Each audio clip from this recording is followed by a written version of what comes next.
Howdy doodly diddles. Howdy ho there, neighborino.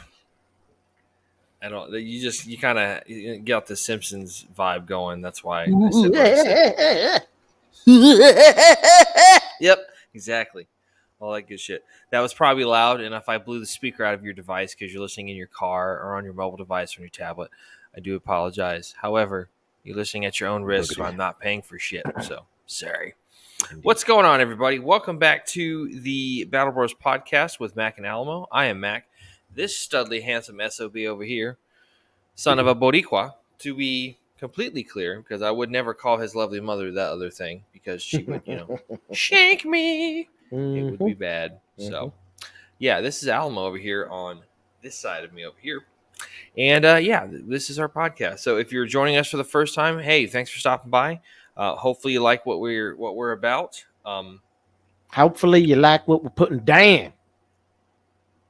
Yeah, that too. Be sure to check out our social media page. We have a Facebook page, Instagram page, all that good stuff. Like, share, subscribe, and hit the notification bell on YouTube so that you can make sure you're updated anytime we drop content. All that stuff. So, welcome everybody. Let's see, what is today? Today is February 24th of 2023, and this is our latest and greatest episode of the Battle Bros podcast. If you caught our show last week, we were talking about a pretty good topic. At least we think so, because, we did it. So it was episode 054. We talked about the stigma behind men's mental health, and we had a damn good conversation, I think. We did a podcast. It was about 2 hours or so. So it's one of our longer ones, so it's a good listen. Every once in a while, we like to, show people that, hey, we can have a serious conversation about shit. Be funny, but still get the point across and go hard in the paint if we need to. So not going to say that we're going to go quite so long tonight, but we're going to have a good conversation regardless. And hopefully you guys will buckle up and have a seat, kick back, get some popcorn, and, give us a listen and all that good stuff. Buckle up, buttercup. That too. So, again, thanks for stopping by. We appreciate having you all here, and tell your friends about us because we're pretty fucking awesome. Anyway, so this week, this is episode 055, the Double Nickel edition, halfway through season 3 of the Battle Bros podcast. We're going to be talking about communication. Now, listen, that seems like a really simple subject. You'd think so, right? Well, it is. Yeah. But hey, it's 2023, and it's not always the best subject to talk about. It's not always the most easy thing to get across, especially in the day and age we live in. So it's like, yeah, about that. So on that note, let's get the conversation started, shall we? So, communication. How do we define that? Well, I'm glad you asked, or didn't ask, or asked through me, telepathetically.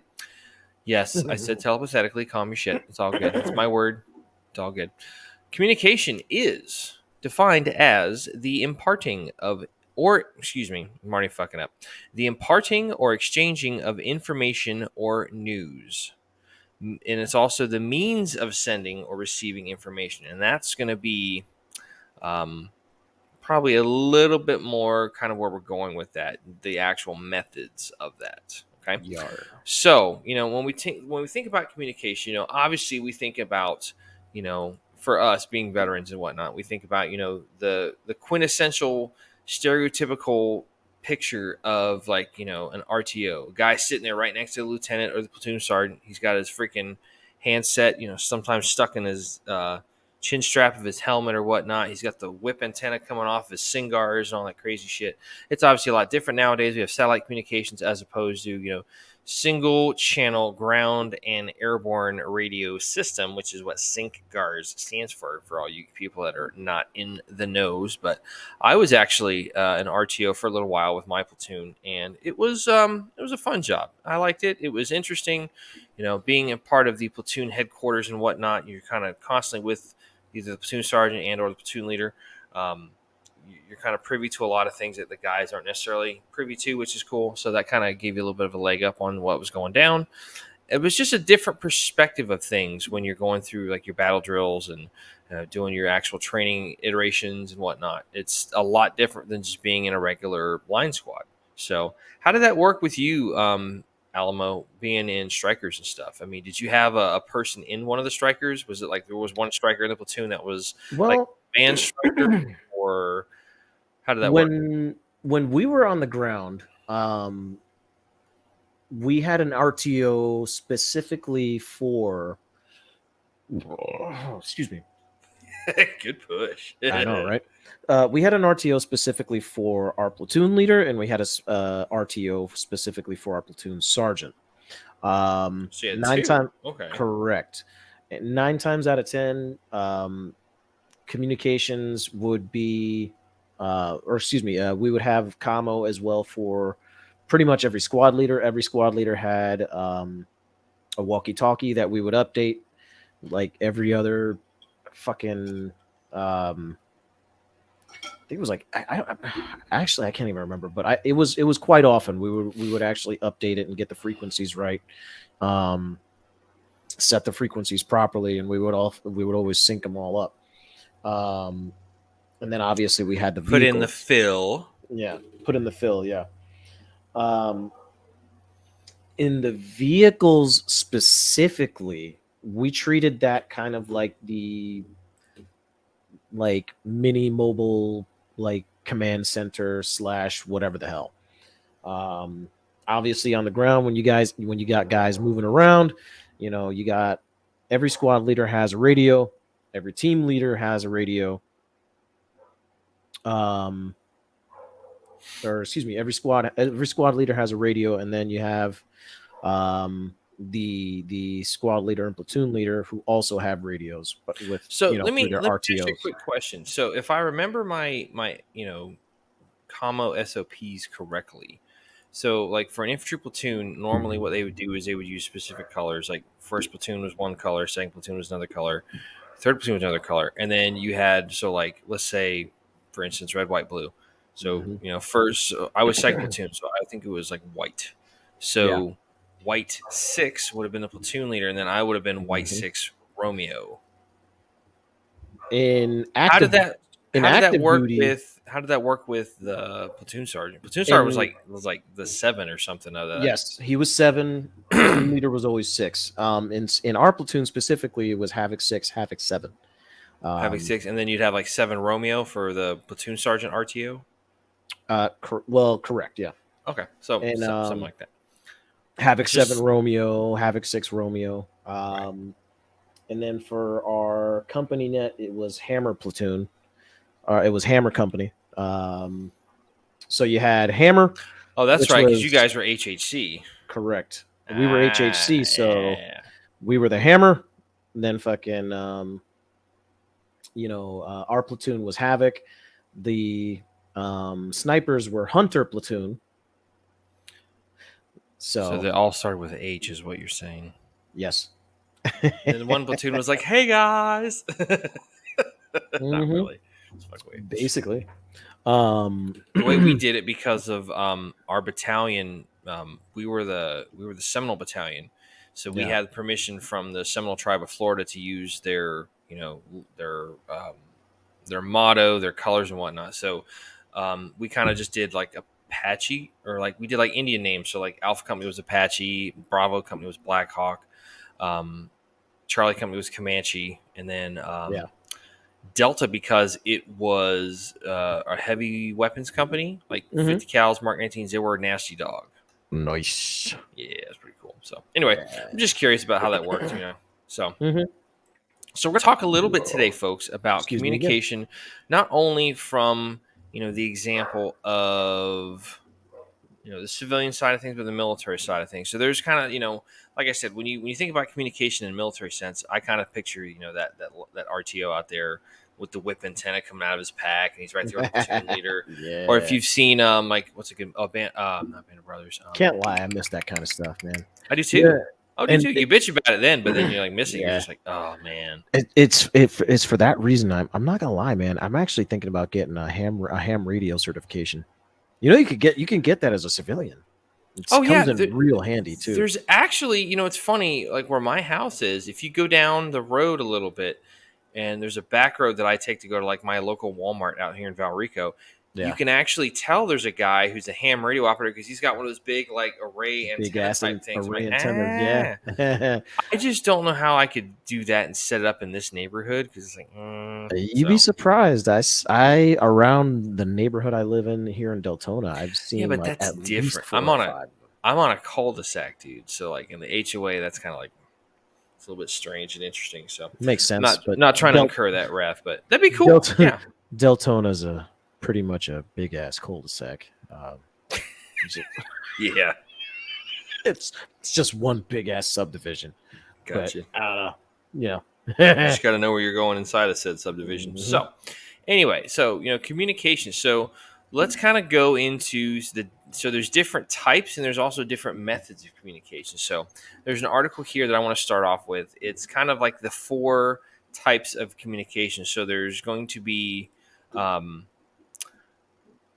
and when I say types, I mean like the different ways of communicating, because there's also going to be the 4 different Yes. styles. So these are going to be the Mhm. 4 types.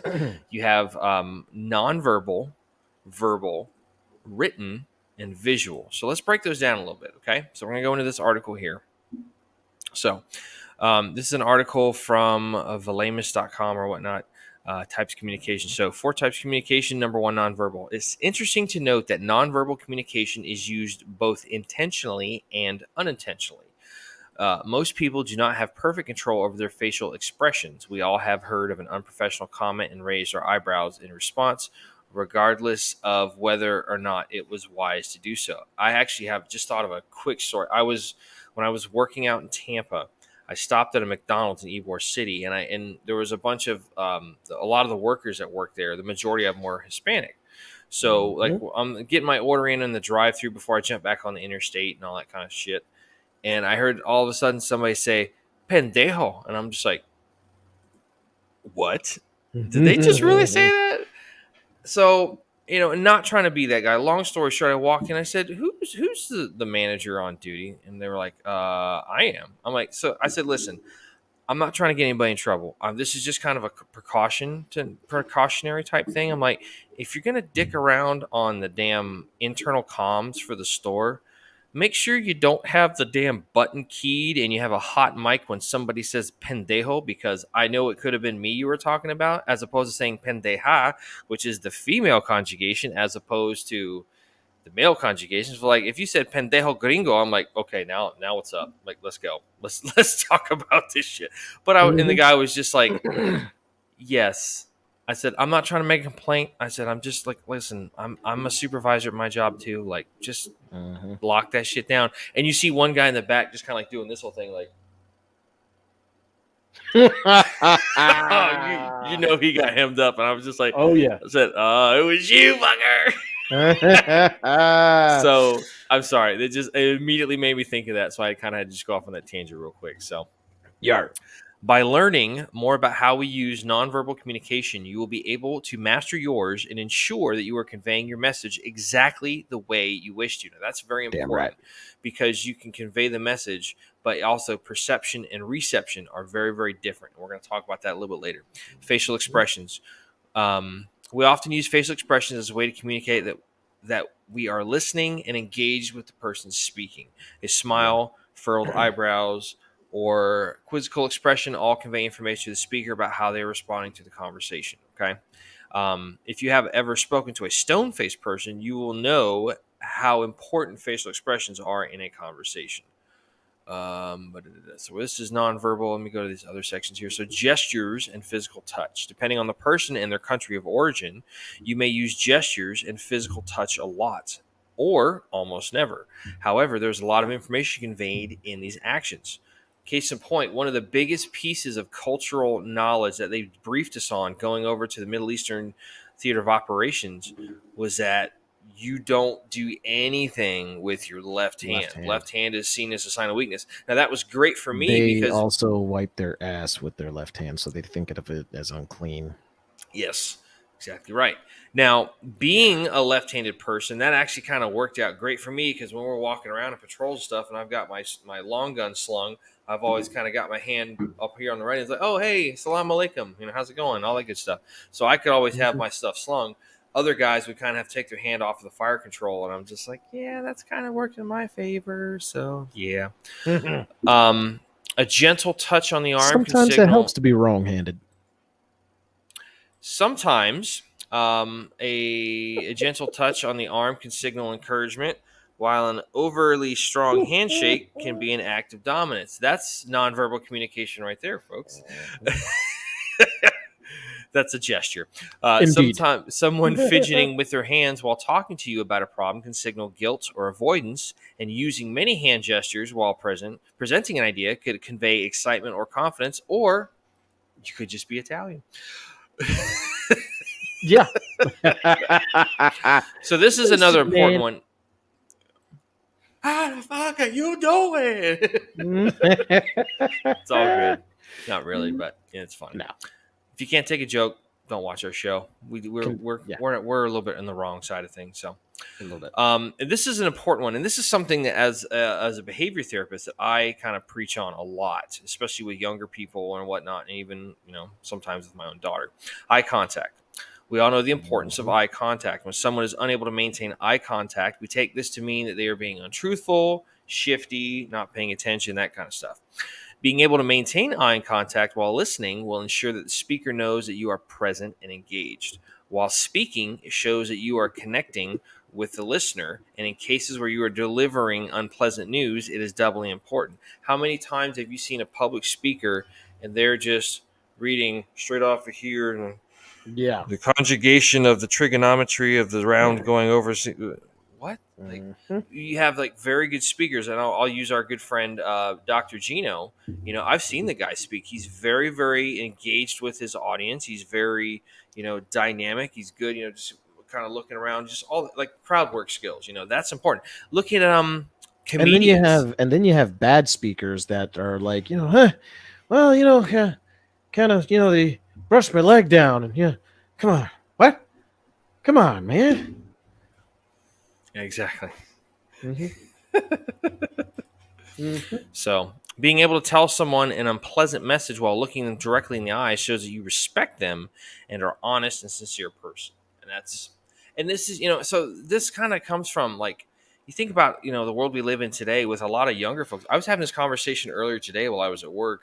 There was a slightly older student in the class of the client that I work with, and we were just kind of having a conversation about, you know, um, communication and whatnot. I was like, you are in a higher grade. I don't know why he was in the classroom. It was just kind of one of those things where like he was over in our class for a little while. Not anything necessarily bad, but Yeah. he is in the high school age. And I was like, dude, I said, you gotta understand, like this year and the next 3 years are so dreadfully important to you as a young adult because these are going to Yeah. be the formative years of you going into, hey, I'm out of high school. I am, by all intents and purposes, a damn adult. So it's like, Hmm. it's either sink or swim, man.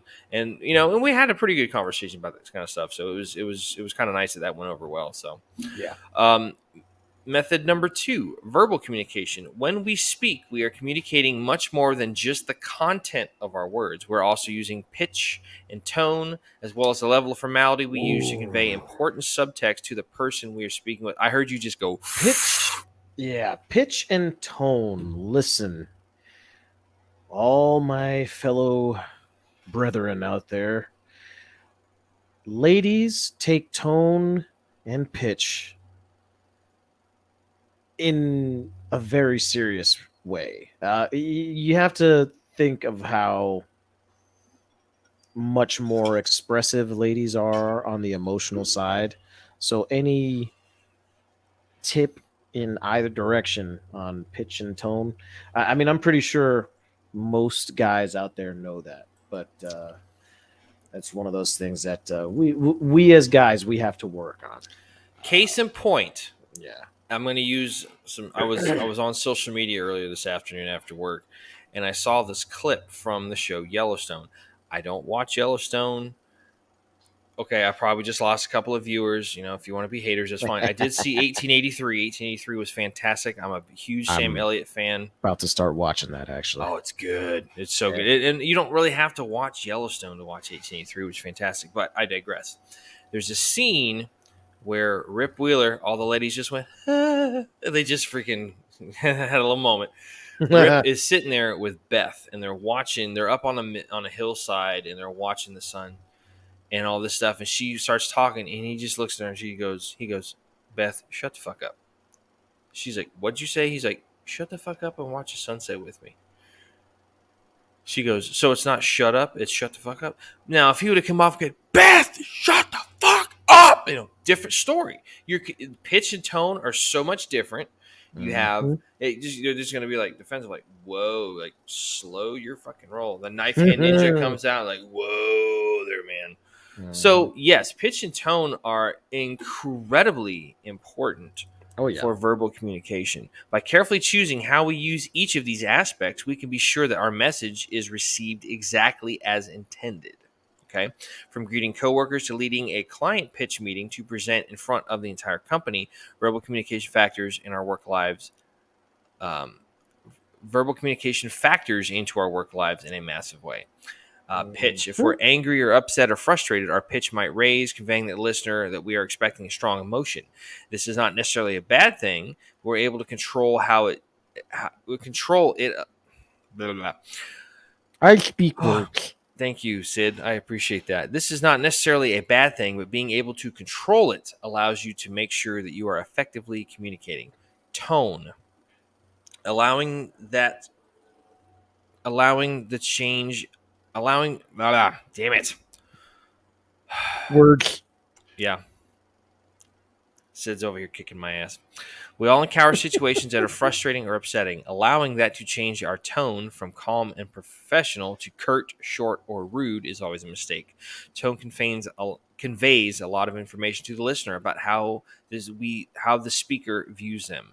To build positive interpersonal relationships in an office environment, we should all endeavor to speak in a professional and respectful tone. When the guy said pendejo over the damn intercom system that was a customer ordering, probably wasn't the most respectful thing. But listen, vocal inflection. That's exactly right. Content. Of course, content is the most important part of verbal communication. What we say and the words we choose to use are crucial. The situation is dire as opposed to, oh, shit's fucked up. Okay, I'm going to a little bit more context there. Content. Explain it. While most office communication, that's not in the article, by the way. I just added that in. While most office communications tend to be more formal than, for example, meeting a friend for coffee, we should make sure that we leave space for personal chats and relationship building. Written communication. Number 3, effective communication by writing is a massively important. Did you just sneeze? And just happen to say that shit? That's fucking wonderful. Yeah. It's awesome. Yeah. Effective communication by writing is a massively important skill, especially as if more you couldn't people... tell by his and both my sarcasm, I kind of detest texting specifically because it does not allow one to express what one is truly feeling because of the way things are said. So we'll go into that in a minute because I have some input on that. Because and you've heard me say this part, but we'll get to that in a minute. It's a massively important skill, especially as more people are working remotely and keep in touch throughout the workday through Skype, Slack, or other digital mediums. From a Slack message to an email to a customer to a new employee's training guide, we write every day, and it is crucial that we understand how to do so effectively. In fact, as we increasingly rely on written communication, we are all faced with just how easy it is to create misunderstandings when using this medium. Okay? So jumping ahead, structure. When writing, it is important to think about how you are presenting the information. Using paragraphs and line breaks are necessary. Creating an impenetrable wall of text will disengage your reader. Understanding and applying a proper structure will lead the reader to take information in digestible chunks. Case in point, when Alamo and I get on twice a week and we have our couple of meetings that we do. We kind of talk about like the initial research and what we're going to discuss during the week, and then later in the week, where we actually have some snippets here and there. Like we have a document where we have show notes, and basically it's an outline. We have the intro, we have the main portion of the show, we have the outro, and we have all the different things that we're going to do from there, all the way down to bullet points, hit topics, hit points that we want to hit, discussion topics, and even hyperlinks where we can just have all this stuff open. So it's dreadfully important to have structure. Otherwise, you're going to look at a wall of text like you're reading War and Peace, and you're like, fuck. Yar. Present your argument or thesis. Take the time to back it up with clear proof. Add in the relevant information to make sure the reader understands the point fully. Then close with a conclusion. Clarity.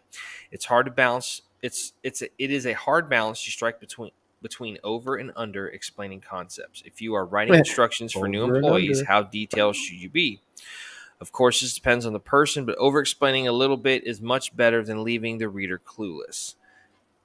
Even though you do that, you have some people who are like, dude, you're smothering me, like, calm it down. So you just have to find that balance. That's the one thing I would say different about that article. Be thoughtful about your audience. What will they know? And what do you need to explain in more detail? And then it goes into content again. Then, yeah, leaving out slang, especially in written communication, leave out the slang. I'm going to take a pause for just a second. So, yeah, we both work full jobs. This is why Alamo and I get on here. We're just like, I gotta have a woosah moment because I'm just like, blah, blah, blah, blah. It's fucking crazy. So, content, we kind of already hit on that, so we're not gonna leave that alone. So, visual communication. This is the fourth type of communication. Is visual. Visual has become the most used type of communication, driven by social media, YouTube, and other platforms of the digital era. As more and more people and organizations use these channels of communication, the more we used to and even dependent upon using visual communication to stand out in a crowded platform. Now, hold on. There was something I was going to add to that last part. Written. Oh, I said it already. Never mind. As more and more people, no, I already said that. Sorry. Understanding that the visual communication must be in line with your brand and marketing, and knowing that must be a developed and cohesive strategy for that is crucial. We rely heavily on visual communication. I mean, look at advertisements and billboards. We're still doing that shit. They have commercials and stuff when you go to the movies, and it's just like, they used to have a thing where they would take one frame out of, because there's like, I think for motion picture films and stuff, it's 24 frames a second is the standard speed. Correct. And they would take one of those and put in like an image of like Coca-Cola and stuff, like, fuck, I think I want a Coca-Cola. It's like they kind of had to make laws against that and whatnot, but dreadfully important. So, content, while attempting to include visual aids to add a bit of diversity and interest, you should consider what they bring to the table. Diversity. Are they helpful? Are they necessary? Do they add to the overall message? That kind of stuff. Tone, as with all communications, make sure that you're meeting your audience where they are. If you're presenting complex data, include the relevant descriptions at the right technical level so that your audience can follow. Go to the lowest level of training, basically. Lowest level of understanding in this particular instance, okay? So that's kind of what they were talking about with the four types of communication, like nonverbal. We actually used to use a lot of nonverbal communication in the military, Oh, yeah. Like, you could still sit here and do this, and Alamo knows what the hell I'm talking about. If I say, hey, just, especially like when you're on a nighttime patrol, light and noise discipline are in effect. You have to have ways to communicate. Hold. Stop, pause here, immediately stop, everybody get down, spread out, that kind of shit. I mean, you can watch any military movie, wedge formation, wedge it out, this is linear danger area, all that kind of stuff. If you watch, there's a good example, that scene in Forrest Gump where they're on a patrol on both sides of that road in the rice paddy, and all of a sudden Lieutenant Dan tells them, get down, shut up. Exactly. Tell them all get down. They're pulling outward security. That's all gestural type information that you can say without coming across, without having to talk. Because at that point, it's like, hey, game on. We got to be serious, okay? And one reason that is because you don't want to communicate to the enemy what you're doing. You also, if in case you're sneaking up on an enemy, like even if it's by accident, you don't want to give away your position. Right. And I was explaining to somebody, the whole challenge and password, and like a running Oh password. yeah, You remember that? thunder, It was flash, flash, thunder. thunder. Mm-hmm. So a lot of times when you have, somebody that's, if you have like a little area set up out there, like you'd have what's called a challenge and password. So if you see somebody coming up, the sentry, the person that's on guard duty or whatnot, stops them and issues a challenge. So we'll say, for instance, help me out here, dude. Come up with a challenge and password. Quick, quick, quick, quick, quick. Bacon. Okay. Tortilla. Okay. So Mm-hmm.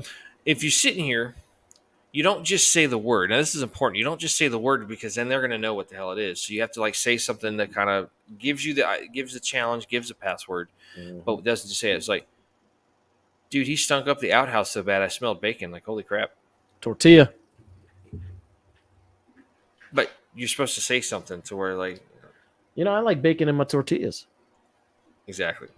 Now, a running password is where we would have, a form of verbal communication where things are dire. Like if you're going into like a patrol base and you have a Mm-hmm. movement of guys, and the last guy says, if you're, we had it one time where the running password was the F word over and over again. So like last guy coming, he's like fuck, fuck, fuck, fuck, fuck, fuck, fuck.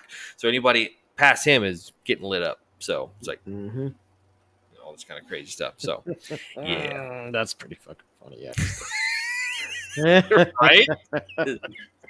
I It's don't, simple to get the point across. I don't know whether to shoot the enemy or fucking laugh. Oh man. That's good stuff, right? Don't you miss that kind of shit? Oh yeah. Throwing a duck inside the freaking room instead of a grenade. Quack bang out. Yeah. So, um, some other examples of like visual signals, in the military, like when you see guys doing semaphore, which is where they have, if you've ever seen the insignia in the army for signal corps, like for an officer, it's two flags.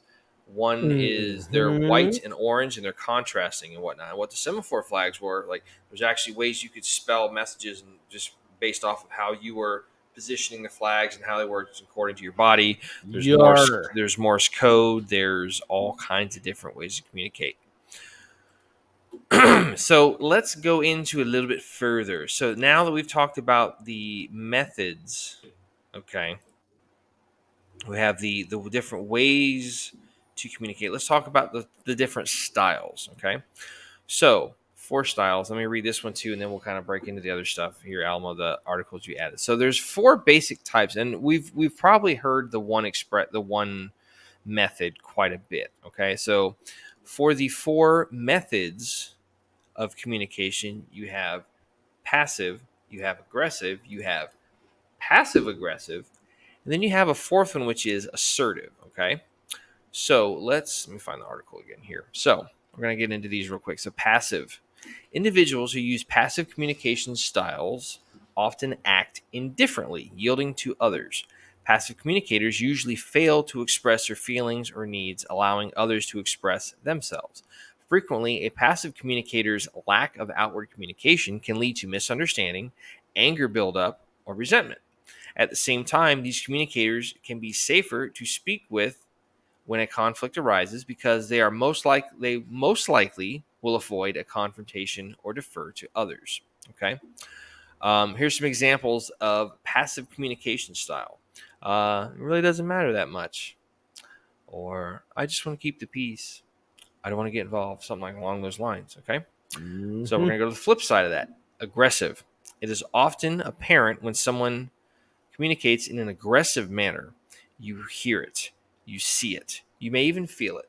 The aggressive communication style is emphasized by speaking in a loud or demanding voice, maintaining intense eye contact, and dominating or controlling others by blaming, intimidating, criticizing, threatening, or attacking them. This is basically the quintessential drill sergeant experience in basic training. Yep. It is aggressive, okay? Good examples of this. I'm right and you're wrong. I'll get my way no matter what. It is all your fault. Except Exactly. you gotta add the word or the sound private. I'm right, you're wrong, private. It's all your fault, private. Do push up, private. Aggressive. Totally aggressive. Absolutely. Absolutely. Are you sharing that? Yes, I am. Oh, I didn't realize that. Had the link open. My bad. Passive aggressive. Passive aggressive communication style. Users appear passive on the surface, but within he or she may feel powerless or stuck, building up a resentment that leads to seething or acting out in subtle, indirect, or secret ways. Most passive aggressive communicators will mutter to themselves rather than confront a person or issue. They have difficulty acknowledging their anger, use facial expressions that don't correlate with how they feel, and even deny that there is a problem. Passive aggressive communicators are most likely to communicate with body language or a lack of open communication to another person, such as giving someone the silent treatment, spreading rumors behind people's backs, or sabotaging others' efforts. Passive aggressive communicators may also appear cooperative but may be silently doing the opposite. Some examples of passive aggressive communication styles would be, quote, "That's fine with me, but don't be surprised if someone else gets mad. Sure, we can do your way thing. We can do things your way," but then mutters to himself, "Your way is stupid." And listen, and this is not anything bad, good, other, indifferent. We're just telling you the different styles that are out there. You may know Correct. somebody like this. You look at it and go, "Oh." And you may have that one person at work is like, they just trying to fuck up your day. It happens. Assertive. This is the fourth and final style of communication. Assertive. Thought to be the most effective form of communication, the assertive communication style features an open communication link while not being overbearing. Assertive communicators can express their own needs, desires, ideas, and feelings while also considering the needs of others. Assertive communicators aim for both sides to win in a situation, balancing one's rights with the rights of others. One of the keys to assertive communication is using I statements, such as "I feel frustrated when you are late for a meeting," or I don't like having to explain this over and over." This indicates ownership of feelings and behaviors without blaming the other person. Some examples of are: "We are equally entitled to express ourselves respectfully to one another." "I realize I have choices in my life and I consider my options." "I respect the rights of others." Okay. So, how to become an assertive communicator? Understanding how others communicate can be the key to getting your message across to them. In order to develop a more assertive communication style, here's a few tips. Take ownership, use the I statements, maintain eye contact. I feel like we just heard that somewhere. Only reason I'm not making eye contact right here is I'm reading off a screen, so come at me, bro. Learn to say no and voice your needs and desires confidently. I feel like I'm working too much. I don't want to come in on Saturday and do the TPS reports. Like, "Hey, man," versus, "Oh, what was that? Oh, yeah. Hey, man, I don't want no banana in my tailpipe." From Beverly Hills Cop and stuff. It's like, perfect example of that. It took you a second. You're like, yeah. It did. But I just remember. You're not gonna fall for no banana in the tailpipe. "Hey, man, I don't want no banana in my tailpipe." What the hell was that noise? Something in the Sounded like background? a plate. I got you. It's all good. Just pick up the pieces, glue it back together. Yeah. So yeah, so those are the four different types. Okay. Now, one of the things that we need to discuss as well is the importance of communication. So there are a lot of different reasons why communication is important, okay? But not just from the military perspective, okay? We went over the methods, we went over the different ways to communicate, the different styles of communication, but also the importance of. So one of the things you have to understand, communication is crucial to anybody, whether it's your child, whether it's your spouse, whether it is a coworker, whether it is friends, family, whatever. I've been talking for a minute, dude. So feel free to jump in, shut me down, shut me up, and be like, "All right, my turn." Tag. So you go for it. um when I actually went online, I actually kind of looked around and I tried to see if I could find a lot of like different like little examples and kind of things that matched up in some way, shape, or fashions to you know what we could find. Like I found an actually really cool little kind of fact sheet. Um, this is actually from Britannica.com. Oh God, excuse me, Jesus! I'm just first night drinking root beer again, folks, for a long time. I've been drinking nothing but a gallon of water all freaking for the last like month and a half. So yeah, it's been killing The me. sugar's getting you, and it's going. Yeah. Oh yeah, it's hitting hard. So Nice. This is what the one that's a Britannica.com article. the Britannica.com article, and Check. I'm actually going to I'm going to present said article because I feel like there's some pretty cool little whatchamajigs in here. Now, if you look, which I actually really enjoy the fact that Britannica decided to have these kind of things sitting up. Like it actually talks about in depth military communication from, I mean, everything from early development all the way to when radios started being used. Like it's really freaking cool.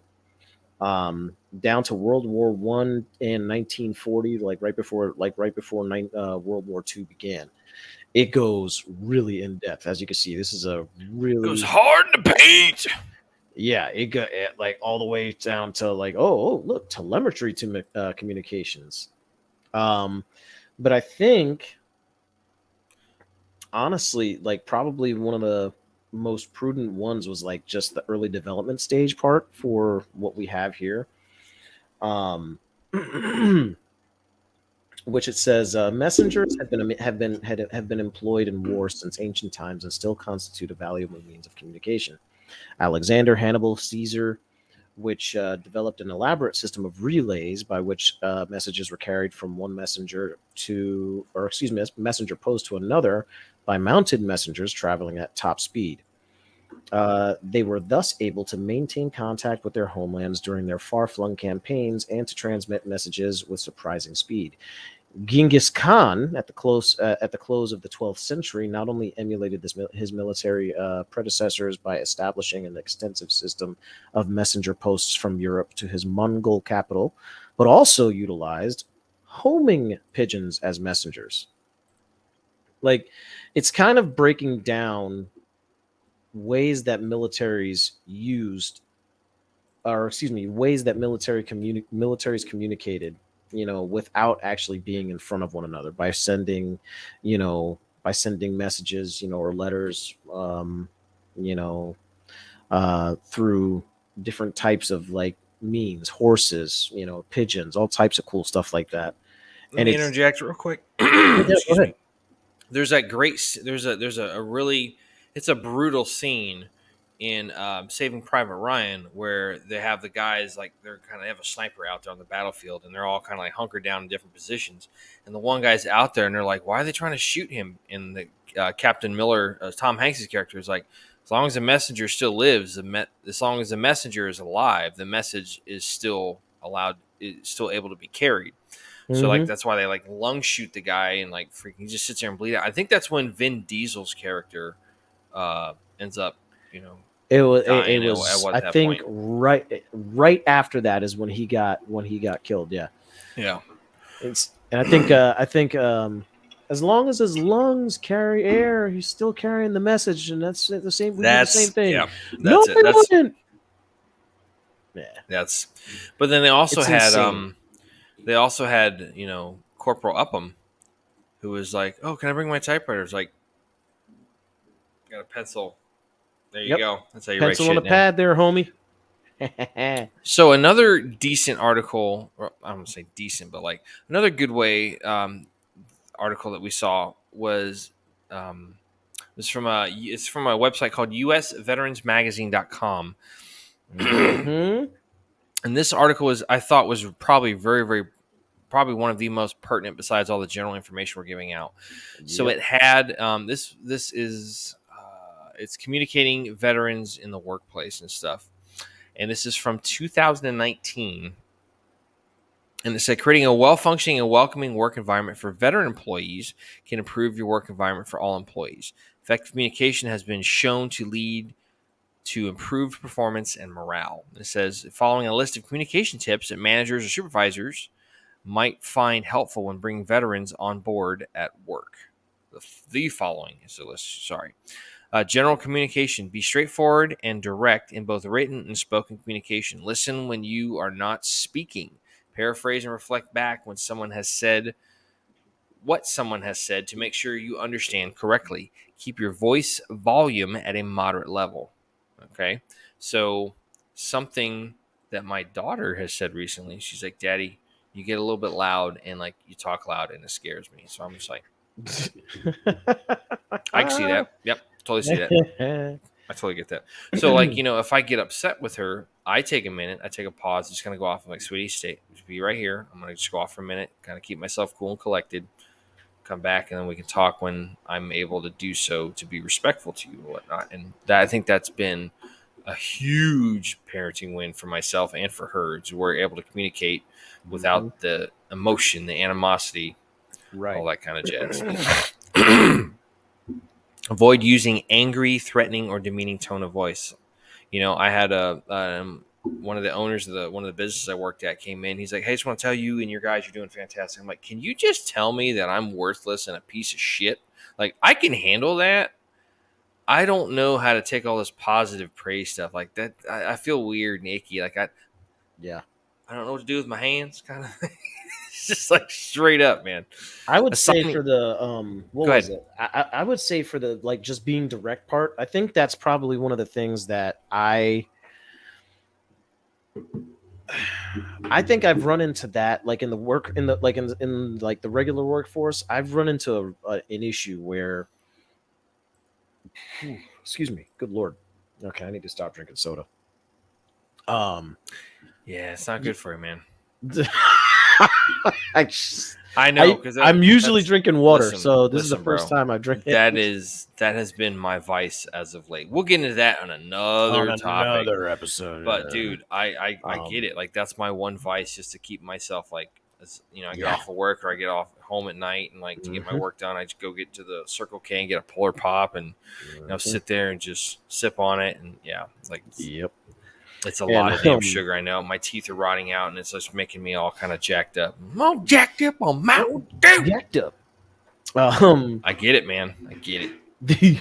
The whatchamacallit? Yeah.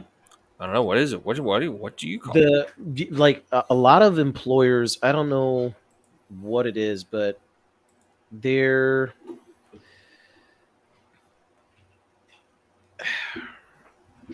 they have an issue when it comes to veterans. Like I've been told I can be a little bit too direct.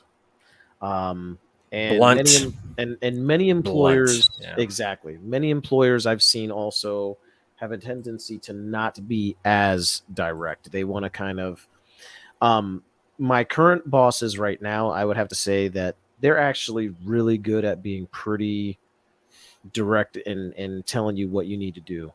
Um but many employers in the past that I've had have had issues both with my directness and with being able to actually be direct, and it made the working environment miserable. So I think the fact that they kind of bring that to light in this article Yeah. makes things it kind of makes it kind of hits on a different chord, Oh specifically yeah. because whoever I guess is writing this, whoever was writing the article, I mean, they got it, man. They They understood, know, you they've know. been there themselves. Like, and there's quite a few. Like, there's a lot of stuff on here. We're not gonna be able to get through all of them, but like, Yeah. there's. I mean, I'm gonna just go through and just because there are a lot of little bullet points and stuff. But yeah, totally. I mean, I was very fortunate. That's one of the big pros I would say. Working in retail, the department that I managed, it was all a bunch of military vets. So like, we all got it. We all had that same kind of mentality, that work ethic, that just that way of communicating on another level versus some of the people up front. And I think some of the guys that worked in the retail side of things, because I, was in the back of the house running the range department. maybe they got a little bit intimidated by that. Hey, sorry if you do, but Yeah. like, fucking deal with it. But like that's what made our group so good. Like we just bonded very, very, very well, and we just meshed. And that was one of the best experiences I've ever had in retail and that kind of stuff. So, all right. So getting back to that. So assigning tasks. This is the same veteransmagazine.com article we were just Mm-hmm. talking about. So assigning tasks. Be clear about your expectations. Specify what you expect an employee to do or accomplish within a task. On a completely separate but equally related note, expectations of behavior is like such a big part of communication. It's like, go do this, Mm-hmm. go clean your room, versus go clean your room. I would like to see the bed get made. I like to see all the stuff picked up off the floor, all the tops of the counters and stuff wiped down, that yada yada yada, that kind of stuff. Managing expectations like is huge, no matter what we're talking about. It's huge, Yeah. huge, huge. It's Consider giving huge. Huge. It's consider gonna be giving written listen, it's gonna instructions be or tremendous. okay, thank you, Mr. President. Consider giving written instructions or expected outcomes of a task. If you are unsure about your clarity, ask the employee to summarize what you have said and are requesting of them. Confirm or correct the employee's response. Clearly designate responsibility for tasks and projects, especially when assigning a task or project to a team of people. When assigning work to a team, be sure there's an identifiable leader or point person. This is your POC. This is your point of contact. Go down to the motor pool, go see Chief Miller, whatever the hell their name is, whatever. Mm-hmm. Make sure deadlines are clear and manageable. That's a huge one. You got to get this done by a certain time. Well, is it manageable? Is it attainable? Huge. Communicating limits and standards. Set clear limits and observe. Be consistent. Look up troop leading procedures and you'll understand what the hell that is all about. Be Mm-hmm. clear about standards for promotion. Give praise and recognition for work well done. Be clear about the consequences of unacceptable behavior when correcting an employee, that are at the base when you get your discharge papers, and learn to ask for everything. Asking for an opportunity shows you are eager and motivated to get to work. While not second nature, this mindset will pay dividends. Describe what you can be observed and not what you expect. Managing conflict. I think this is a big one. And so part of that conversation I Yeah. was having with that young man in the class today is like, a lot of people, and I forget who said it, but there's some kind of, I think it might have been Mike Tyson or something, but like there's a lot of people now that are keyboard tough guys that go on social media or online and they talk all capital letters, exclamation point 17 times. Yeah, great, because there's no consequence, there's no repercussion of you calling somebody this or that or whatnot. You get up Mm-hmm. in somebody's face and he punches you in the damn mouth and knocks your teeth out, knocks you unconscious. Pretty clear message of how that's going over. It's like, yeah, Case in point, Mike Tyson beating down on that guy on the plane. I don't know if you saw about. The I, guy was poking fun at yeah. him and trying to coax him. And now, let's just be clear about Iron Mike. If Iron Mike wanted to lay you the fuck out, he'd lay you the fuck out. This was a warning to this guy because you see they have video of like, oh, Mike Tyson beat a guy half to death. No, if Mike Tyson wanted him done, Iron Mike is gonna drop him. Okay, sorry, he's gonna drop him. That was him saying, Where are "Shut we going, the buddy? fuck, The shut the hospital. fuck up." Why is that? Mm-hmm. I got punched in the mouth and I think I'm a little concussed. When Knoxville said that on the first Jackass movie, when Oh my Butterbean hit him in the god, store and he hit the corner he of that display case with the split side of his his head nugget. open. Like, oh, Mm-hmm. that Yep. poor bastard. Jesus. All right, getting back to it. So, do not avoid or ignore conflict. Have a plan or process for managing said conflict. Check with human resources to see if the company already has a protocol on how to deal with conflict, or if that someone has to help deal with conflict in the workplace, like an advocate or something along those lines. Excuse me. Have the discussion in a neutral setting that allows for privacy. Identify the goal of the discussion. Focus on the facts and the identified problem. One of the big things nowadays, especially with younger people, is just too much emotion involved. Yeah. Their emotions are not able to be conveyed in a way where they take over the content and the context of the actual communication method. You know, I'm just Essentially, they're allowing emotions to do the talking to do the talking for rather them. than allowing their logical mind, which people do have, but they don't use them nowadays, to reanalyze the situation, figure out why things happened rather than why should I be outraged. Right. Absolutely correct. Focus on the facts and the identified problem. If multiple people are involved, let each person have time to describe what he or she sees as a problem. Listen actively and paraphrase what is said. Ask for clarification when needed. Do not focus on emotions or the person. I feel like we just fucking said that shit, man. Holy crap. Use objective, professional language. What's wrong with this guy? Oh, this douche canoe is always fucking late. What's wrong with so and so?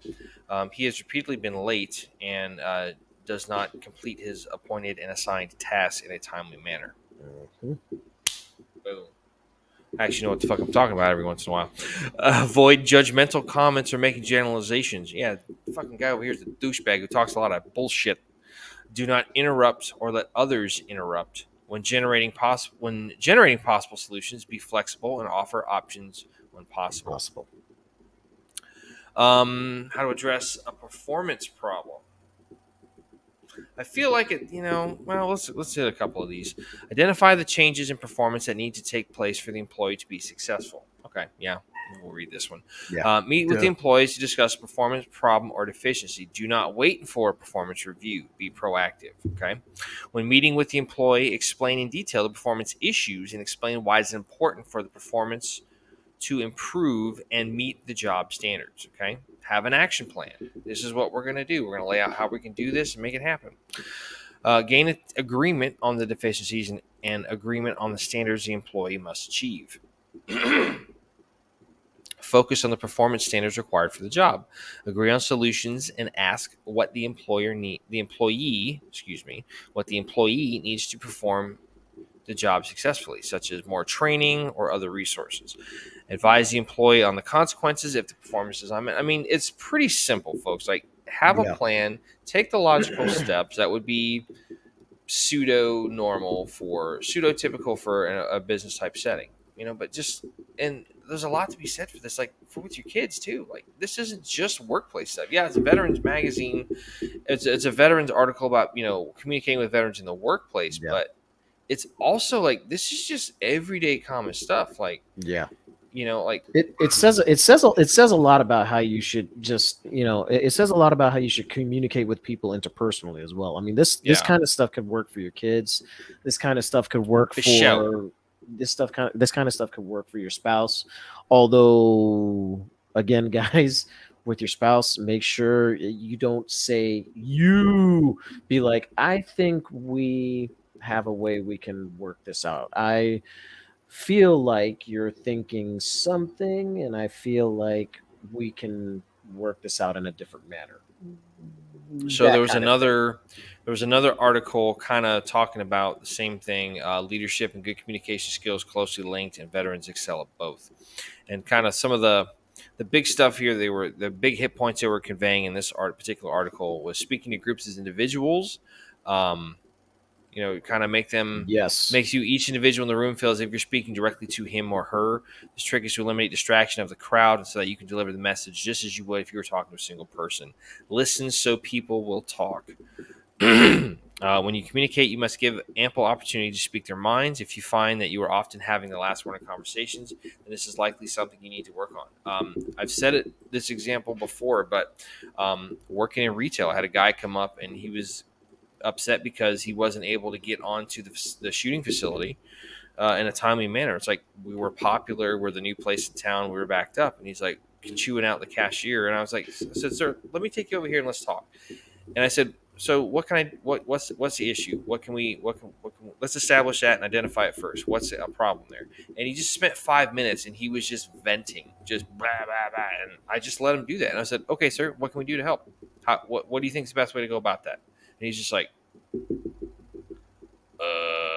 I don't know. I didn't get that far. I just wanted to complain to somebody. I'm like, okay. And you did. So let's work on a resolution. And then every time since that point, that guy came in, he was super nice. He was respectful. He was polite. I just kind of made a good impression on him, I guess, because he's like, I wasn't really expecting. I just wanted to bitch at somebody, but then you took that and turned it around and made it into, a solution.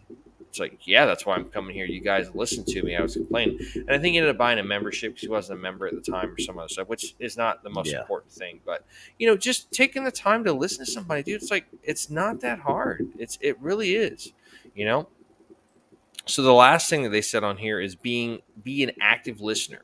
So here's ways that you accomplish that. And there's 4 bullet points here. Avoid finishing other people's sentences, okay? Focus more on the other person than you do on yourself. Focus on what people are saying right now, not on what their interests are, and never interrupt. The biggest thing is like when people avoid like finishing other people's sentences, it's like that's a bit kind of like that's arrogance. It's like Yeah. I know what you're gonna say. There's oh shit. The guy that used to do Cash Cab, Ben Bailey, he's also a comedian and he does this really good bit about he's like, when you should go on Google, you could look up something. But you type in like 2 things. I could type PI and it's like piss bucket. You want to know about piss bucket? Like, Ah, that's not where I was going. Not at yeah. all. Now I want to know who's on my computer looking up piss bucket. Hmm. So he has a stand-up special called Road Rage and Accidental Ornithology. It's really good. Like you see him, most people know him from his role as the host of Cash Cab, but it just shows him in a complete different light, and it's just like it is really smart humor too. Like it's really Yeah. funny. It's a good watch. I would highly recommend. But so what else would you want to add on to that there, Alamo? Um. Honestly, I don't know, man. I just at the end of it all, guys, what we're trying to stress here is that communication is a very freaking important thing. That also goes to when we address freaking our fellow veterans out there. There's, you know, everything that we do on the show kind of leads back to, talking to our people and making sure that they're not Our trying to find. tribe. That's right. And making sure that they're not trying to find a permanent solution to a temporary problem. And the thing is, communication is a huge key to that. Um, you know, everything that we've mentioned here either is a tool to help you find a way to not only talk to people, but it's also a way to find a way to talk about your problems, how to recognize signals of somebody, having issues, you know what I mean? There's all like, I mean, just like when we talked about the different types of communication, there's different types of body language, different types of verbal cues that, people are going to give you that, something is up. Um, and you know what? We're trying to bring light to that. We're trying to shed some light on the idea that, this thing that we call veteran suicide is something that can be stopped if we actually focus on it. Yeah. So, I mean, we just, we really are just trying to do the best we can to, you know, bring you the best We content that we can. we as individuals, but also as a community, can and need to do better with a lot Yeah. of things. Communication is definitely one of them.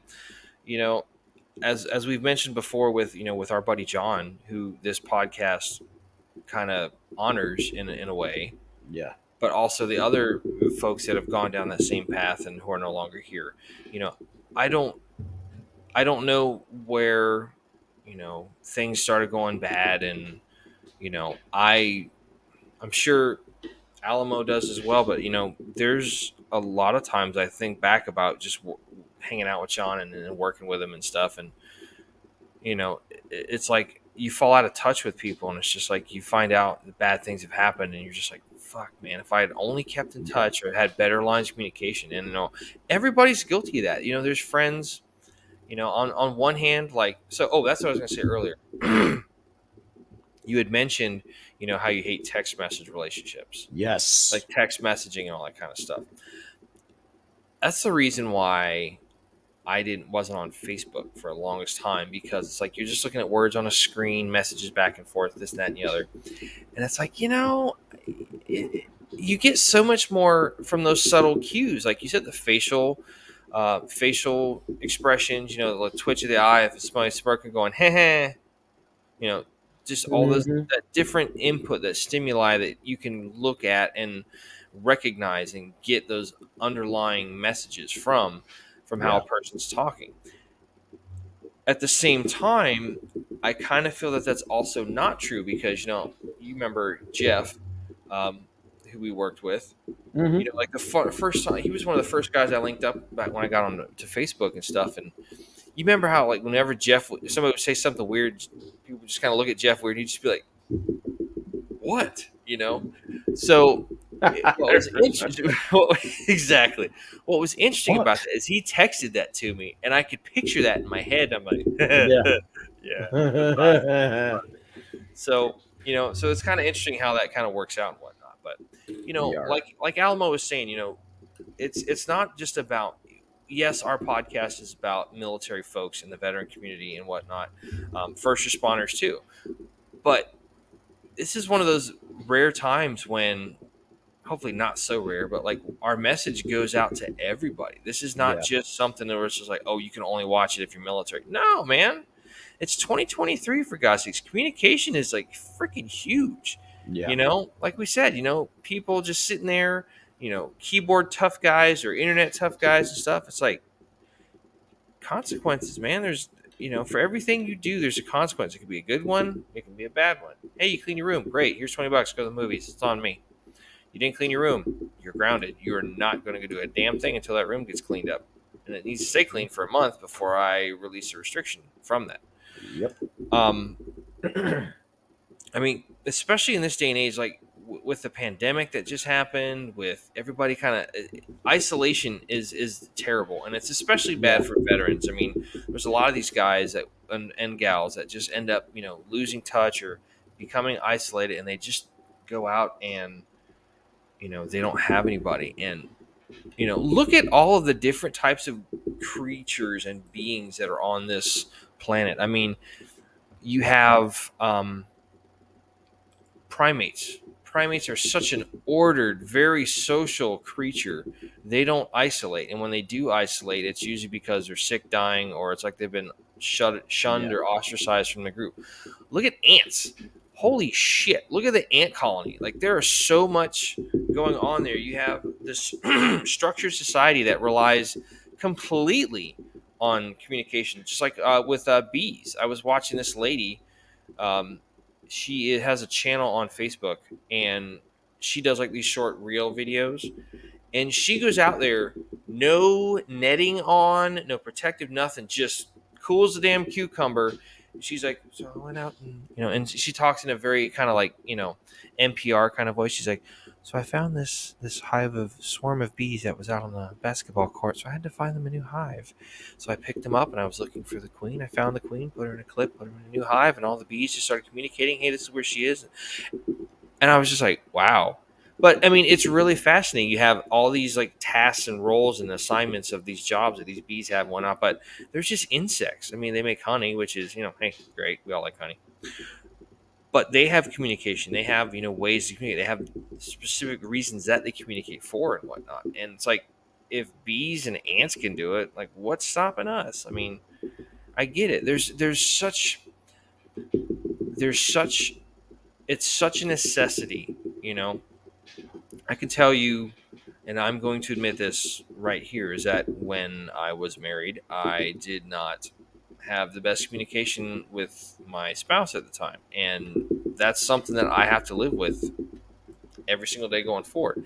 And that's why I strive so hard to make sure that communication is both received and understood, and without there being any type of misconception. If a message is misconceived or whatnot, why did that happen? Take a look at that. Be a little bit introspective. Let's say, hey, I was just trying to tell you this. Well, when you're yelling at the top of your lungs and you're calling me a, fucking asshole, it's like, I stopped listening. It's like, oh, and sometimes it's simple as that. I mean, I don't really know what else to say on that. So I mean, Yeah.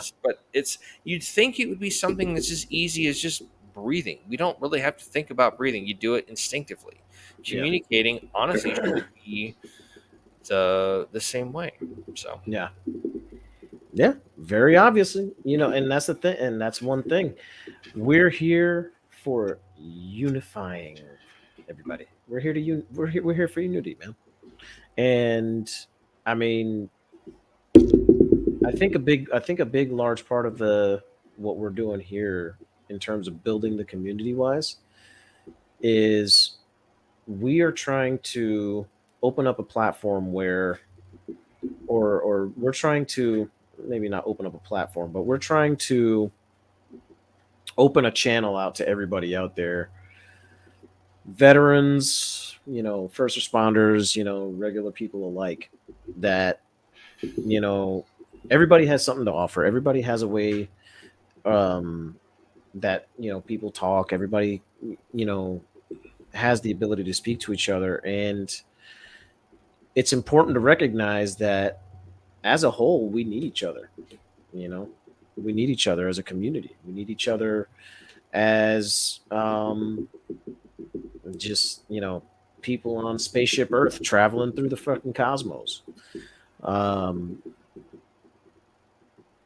and honestly, if there's no communication, there's just like how everything's gotten with Facebook and everything else. If there's no true communication, there's no real person to person, you know interpersonal communications. We're it just it doesn't work out as well. It doesn't, in my personal opinion, work out as well. And I think we need to kind of open I that share channel that back up. opinion with you, dude. So hey, We need to it's all get good. back to figuring out a way to do more face-to-face communications, even if it's, I mean, hell, start by doing fucking, I don't know, Facebook meets or some shit. I don't know, but start somewhere. start let's And start looking at that's each other back in the eyes again. yeah. Eye contact is huge. I mean, like I said, that's something that I focus on as a parent, as a behavior therapist. It's like, some like my daughter will just be like, "Hey, Dad, what do you think about?" I'm like, "I'm sorry. Are you Charlie Brown's teacher? Try again." Exactly. So yeah, it's important. I mean, communication comes in all shapes and sizes, forms, methodologies, all that kind of stuff. So we have to do better as individuals, as whatever. So, Damn right. well, I think it's about that time, my dude. Yes, sir. So, thanks for joining us for our discussion on communication. This could just spiral into a Rogan esque podcast where we talk about this Yes, for it 4 could. hours. And Click. we obviously know that you're not going to want to sit and listen to us talk for 4 hours. We could, but you're probably going to be like, yeah, and click. So, but thanks for joining us. We appreciate it. Hopefully, you learned something from this. The most important thing is just, like we said, maybe this is a conversation starter for somebody. Hopefully, you talk about this, or you start implementing some of these changes with your family, your coworkers, all that stuff. So as we mentioned earlier, like we said with our friend John, we lost touch with John. He's a guy that we used to work with, and kind of just had some demons, and then it kind of ended up just kind of going down that bad path to where he solved a temporary problem with a permanent solution. And that's something that we are actively trying to prevent. So, in honor of John, and as a way for us to kind of help others, we came up with the Battle Bros Code. It's very easy to remember. Just remember the letters BROS, spelled bros, not bros, not bruh. It's bros. And you just remember 4 tenets, okay? It's easy. Be tenacious, okay? I'm gonna change what I say about this. Do everything. Normally, I say do everything you can to the fullest extent, but for this discussion we just had, being tenacious, the way that I'm thinking about it now, if you feel like you want to reach out and call somebody, you're like, yeah, you just never get around to it. Fucking get off the phone, get off your ass, pick up the phone and call them and talk to them. I just Shut your Facebook app. Shut your oh god, Instagram. just turn off the social medias and all that garbage, the you twit face and all that kind of shit. Um I just had a friend of a friend reach out who is going and kind of going down a new life path. And he's like, hey, man, I hear you talk to so and so, and she's, you know, she tells you that you're great at talking to this, that, and the other. And I need help because this is like uncharted territory, and it's kind of awful, or it's kind of awesome that you have experience talking to people. So I was hoping that if I get to a bad spot, I could call you. I was like, "Fuck yeah, dude!" So this is a guy, not to give too much of his business out there. This is a guy who self-admittedly said, I drink probably to excess a little bit. I'll talk and I'll get up the next day and I'm like, I hope I didn't say anything stupid to piss off those important to me and stuff. But he was afraid of going and talking and getting, help and whatnot. And he actually went and visited a former service member buddy of his, and he was like, dude, I go to a therapist, it's okay. So now he's kind of like, well, shit, if they do it, so it says I can't do it. He kind of was of those kind of had those those stigmas about guys going and talking about mental health and Yeah. whatnot, and talking about their feelings and whatnot. So Ooh, he's what did we embarking talk on about this. not too long ago?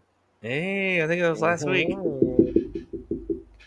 Anyway, um so yeah, he's kind of going down a new road to improving himself and whatnot. And I was like, yeah, dude, you can always call me. Be tenacious, pick up the phone and call people, because you never know when the last time you get to talk to them is. Okay, Exactly. that's so critically important. If more people had the relationships that people should have, then we'd be in a better place. So be tenacious, pick Mhm. up the phone, call, all that good stuff. So Yard. we're going to change it up a little bit this week. R, refuse to surrender. There are going to be times in life when things happen where you get, a little bit sideways, off track or whatnot. You're going to get your dick knocked in the dirt. You're going to end up face down in the mud and whatnot. Pick yourself, dust Yes, sir. yourself off, keep going. Okay, don't let everything else around you beat you. Okay, you're better than that.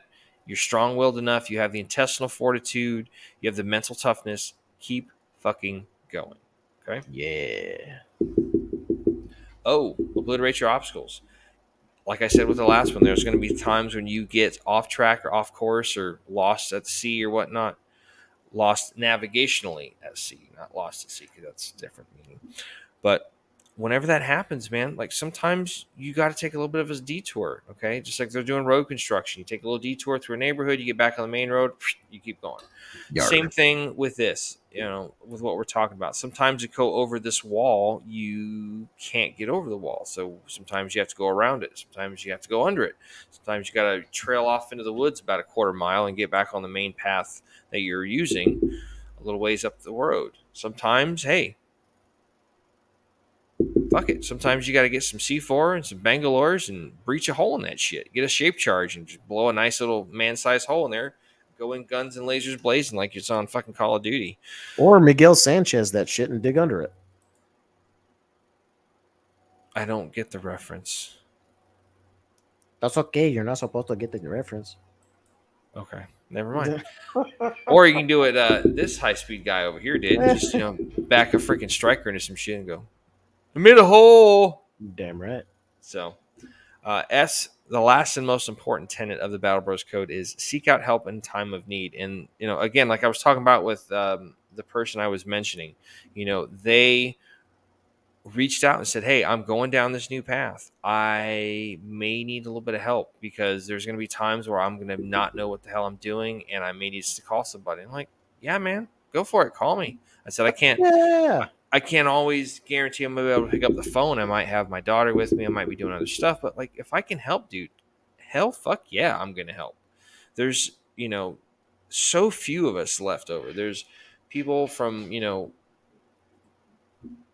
the veteran population is such a small percentage of the population of the country. I mean, Yeah. in as you look as there's a diagram I saw where like you're talking about like World War II, you have Vietnam, and then you have Korea and Gulf War, war on terrorism. It just slowly and at some points drastically just dwindles down to not a whole lot, where it's like less Yeah. than 1% of the population of the country. So like we gotta look out for each other. I mean, That's shit. Like just a couple years back, when I think like both of us were still in.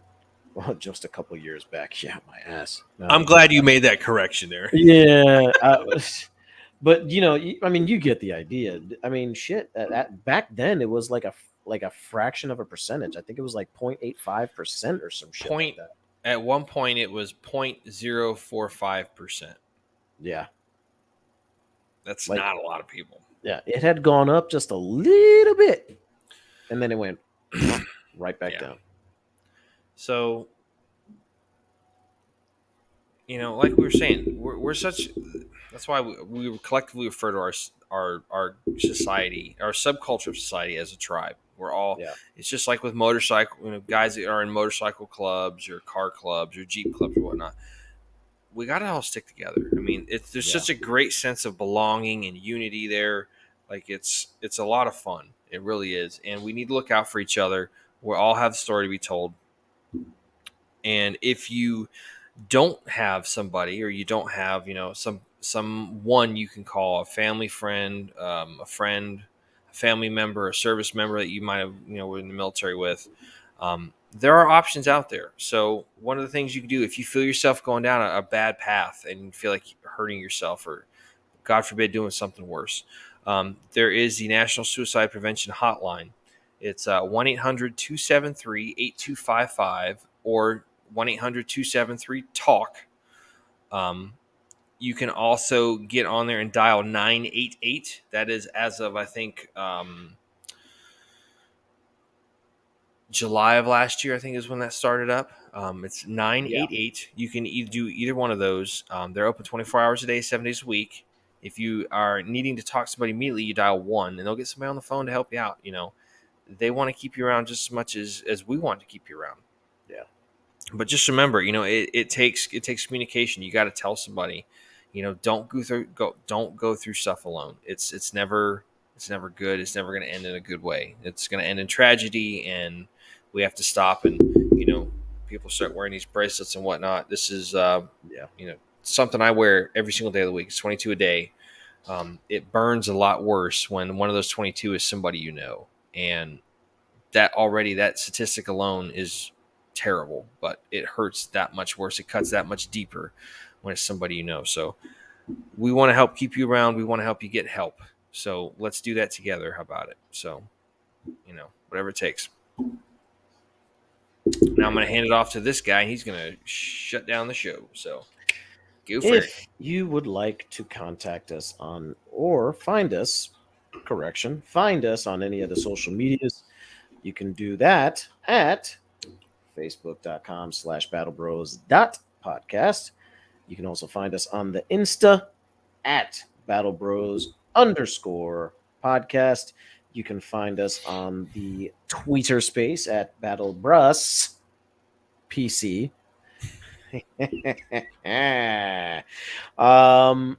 Also, if I'm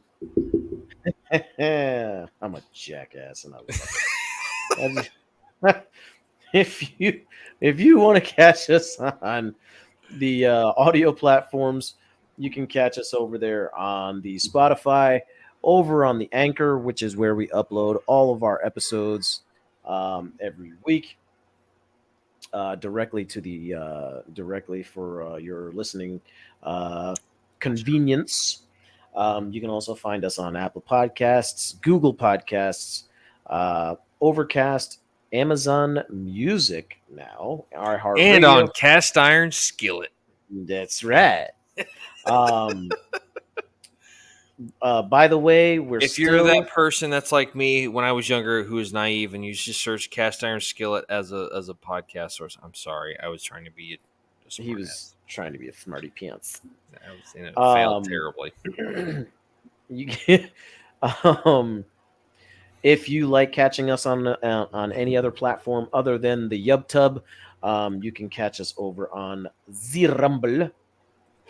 Over there at rumble.com, just search the word Battle Bros, all one word, and you can find us there and watch us there. And make sure you hit the up rumble, not the minus rumble. Yeah, whoever that is that's giving us the minus rumble, plus rumble, and go ahead and subscribe to us or follow us there. Did you do the Gmail by chance? Yeah. Also, if you would like to get in contact with us, make sure that you find us over on the Facebook, Instagram, hit us up on any of those instant messengers, but you can also get us at the Battle Bros Gmail. That is battlebrospc at gmail.com. And don't forget to show us some support on Anchor. Even if it's just $1, it takes $1. Other than that, I got nothing. I'm tired. Last thing that we're both pretty damn tired. It's been a long Yeah. week. Yeah. Last thing that we want to kind of give a shout out to is our good friend Amelia. She has a side business. We want to help show some love to her business. She has a website called sassygirlapothecary.squarespace.com. She makes her own homemade soaps using natural ingredients. Nothing that's kind of icky and bad for you. It's all homemade, ingredients made from scratch. That's Yar. Sassy Girl, GURL, Sassy Girl apothecary.squarespace.com. Alamo and I have both used some of her products. We absolutely love the stuff. It is fantastic. It's not that expensive, and you're helping out a small business. Give it a like, give it a look, give it a share, all that good shit. Help her out. We'd appreciate that because she is family, and that'd be dope. So, on Yeah. that note, we want to thank everybody for stopping by. This has been episode 055, the double nickel of the Battle Bros podcast with myself, Mac, and my co-host and best friend in the world, Alamo. We thank you for stopping by and giving us a look and a like and a listen, hopefully. Just remember that, it's not always about you yourself hearing the message. It might That's be right. somebody down the road. You tell somebody, they tell somebody, and then they tell somebody, and it's like, oh man, I was thinking about killing myself, and I listened to these guys and gave me some fucking hope. Good stuff. Hmm. It's like that's Sharing the is caring, biggest. y'all. Sharing is caring. Absolutely. That's the biggest thing that we can tell people. It's like Share the go out message out there. there. That's the most important thing. We could give a flying shit if it gets us any money, but just as long as the message gets shared. It was super dope that we got a notification from YouTube that our episodes have gotten over 1,000 views. I'm like, Yep. awesome. Yeah, that's dope. Not the most important thing. It would be No. cool if we ever got one of those little silver plaques from YouTube that says, "Hey, you guys have over 1,000,000 views." Like, that's cool, but how many people Yeah. have we helped save? Yeah. That's a metric that I'm more interested in. So Correct. just remember, folks, like we said, be tenacious, refuse to surrender, obliterate your obstacles, seek out help in a time of need. If you can do those 4 things, you're going to be okay. So just Damn remember right. that. We hope to see you back here next week when we talk about another lovely discussion regarding the world as we know it. I think we haven't decided that yet, so never mind. But again, this has been the Battle Bros podcast. This is episode 055, talking about communication. Thank you so much for joining us. Just remember to follow us on social media. Check out the like, subscribe, share, all that stuff. Get the notification bell. And we will hopefully see you, lovely people, here soon. Um, that's all I got. Thanks so much. And y'all have a good night. We'll see you next week. Battle Bros out.